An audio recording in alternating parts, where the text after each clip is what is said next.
राजनीतिक विश्लेषक हमारे साथ निरंजन पोद्दार जी जुड़ गए हैं। बहुत स्वागत टीवी100 पर। आपके साथ मुड़ूंगी और आपसे सवाल करूंगी जो हालात बने हुए हैं। हालांकि आपने मुकेश जी को भी सुना होगा, आप लेट में आए लेकिन सुना जरूर होगा। उन्होंने कहा कि इस पर बात ही नहीं करना चाहिए। जब प्रधानमंत्री नरेंद्र मोदी खुद आके संकेत देते हैं, फिर उस अटकलों को दूर करते हैं, लेकिन जो अफवाहें उड़ रही हैं उसको देखते हुए आपका पॉइंट ऑफ व्यू क्या होगा?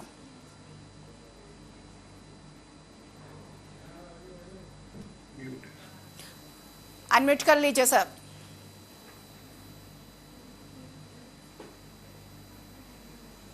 निरंजन जी अनम्यूट करिए। मेरी आवाज आ रही है आपको? प्रॉपर आ रही है, बोलिए।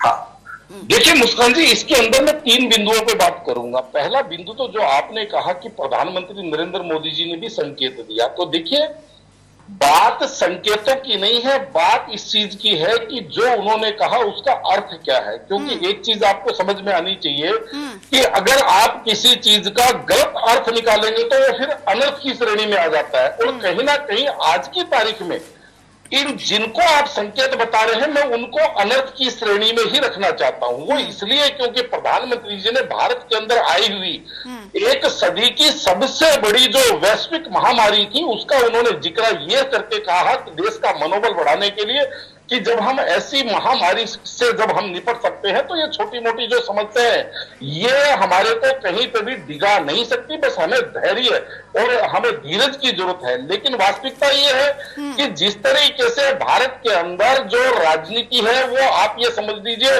विपरीत दिशा में चलती है। और भारत के अंदर बहुत सारे लोगों की संख्या ऐसी है जिनको अगर आप कहोगे कि कौवा तुम्हारा कान ले गया तो वो कौवे के पीछे दौड़ना चालू कर देंगे, अपना कान नहीं संभालेंगे। तो कहीं ना कहीं आज की तारीख में वही चीज देखने को मिल रही है, पहली बात। दूसरी बात मुस्कान जी, जिस तरीके से गैस की किल्लत चल रही है, कहीं ना कहीं लोगों के मन में सहसा ये जो इस प्रकार की जो समस्या है, गैस की किल्लत आपूर्ति में नहीं चल रही है, ये भी मैं आपको बता दूं। आपूर्ति जो सामान्य परिस्थितियों के अंदर थी उससे कहीं ना कहीं 20% 25% ज्यादा आपूर्ति हो रही है सरकार की तरफ से। लेकिन जो गैस वितरण एजेंसियां हैं, यानी कि जो ये गंदी मछलियां हैं, इन्होंने सारे के सारे समस्या सारे के सारी चीजों का बेड़ा गर्क कर रखा है। और सरकार कहीं ना कहीं इनके ऊपर लगाम और इनके ऊपर एक जिसको कहते हैं कि इनके ऊपर जो नियंत्रण होना चाहिए वो नियंत्रण करने में मेरे हिसाब से विफल रही है। नहीं, क्योंकि ठीक है, मैं ये समझती हूँ। चलिए ठीक है निरंजन जी, मुझे ये बताइए, भारत छोड़ के अन्य देशों में ऐसी किल्लतें आ रही हैं जहां पर महंगाई बढ़ रही है, जो ऊर्जा रिसोर्स है वो कम हो रहे हैं और कम से कम चीजें यूज करने की बात की गई। हालांकि प्रधानमंत्री ने भी ये कहा है, तो इसको कैसे समझे?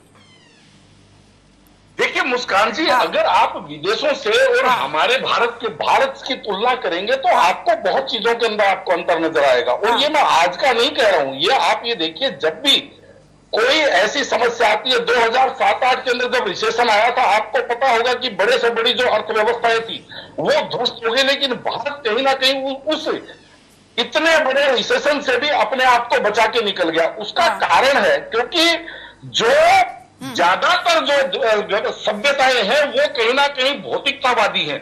लेकिन जो भारत के अंदर जो भारत की जो सभ्यता और जो भारत का जो संस्कार है वो कहीं ना कहीं इससे विपरीत। आप ये मान के चलिए कि जो गए हुए कल को भी देखता है और आने वाले कल की भी सोच करके काम करता है।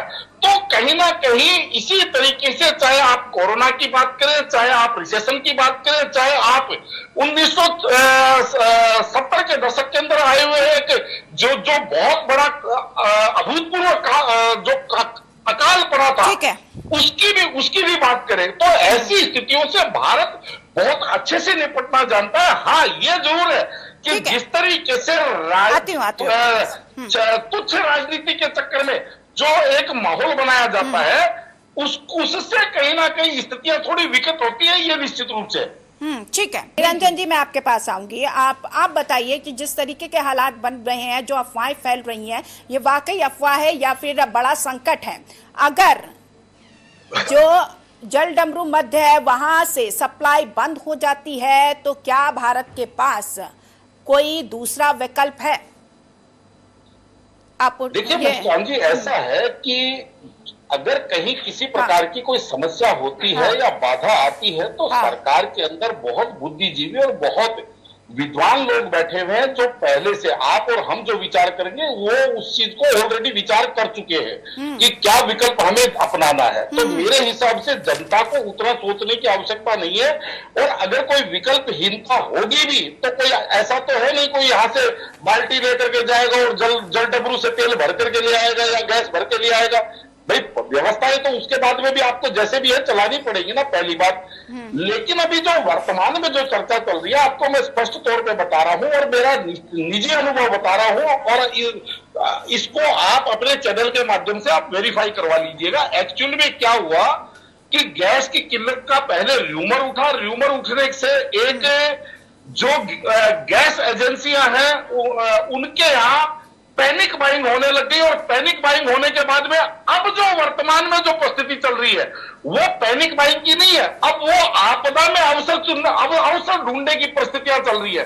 ये मैं आपको व्यक्तिगत अनुभव से बताता हूं कि जिनको उज्ज्वला के अंदर सिलेंडर मिले हुए थे पिछले सवा साल से, जिन्होंने उस सिलेंडर को हाथ नहीं लगाया वो आज उस सिलेंडर को उठा करके जाकर के लाइन में लगे हुए, खाली इसलिए क्योंकि रोटियां तो उनकी आज भी लक्कड़ में और कोयले में बन रही है, लेकिन सिलेंडर उनको इसलिए भरवाना है ताकि मैं इस सिलेंडर को 2500 में बेच सकूं।